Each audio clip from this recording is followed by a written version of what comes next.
തമിഴ് രാഷ്ട്രീയത്തിൽ ഇനി അടിപിടിയല്ല, ആരാണ് നല്ലത് ചെയ്യുന്നത് എന്ന മത്സരമായി മാറിയാൽ എങ്ങനെയിരിക്കും? തമിഴ്നാട്ടിൽ രാഷ്ട്രീയ ചരിത്രത്തിൽ പുതിയൊരു ചാപ്റ്റർ തുറക്കുന്ന പോലെയാണ് തോന്നുന്നത്.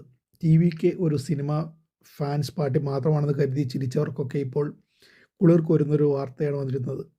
പ്രതിപക്ഷ നേതാവായ ഉദയനിധി ആദ്യ പ്രസംഗത്തിൽ തന്നെ ശ്രദ്ധ നേടി. രാഷ്ട്രീയത്തിൽ എതിരാളികളായാലും തമിഴ്നാടിന് നല്ലത് വരണം എന്നതാണ് പ്രധാന ലക്ഷ്യം. അതാണ് പോയിന്റ്. മറ്റുള്ളവൻ ചെയ്തതാണെങ്കിൽ തടയണം, നശിപ്പിക്കണം എന്ന പഴയ രാഷ്ട്രീയം വിട്ട് ജനങ്ങൾക്ക് നല്ലതാണെങ്കിൽ ഒരുമിച്ച് നിന്ന് എന്ന സമീപനത്തിലേക്ക് പോയാൽ അതാണ് ഒരു സംസ്ഥാനത്തെ മാറ്റുന്നത്. വിജയം ഒരുക്കിയിരുന്ന പുതിയ ടീമിൻ്റെ ആളുകളും അമ്പരിപ്പിക്കുന്നതാണ്.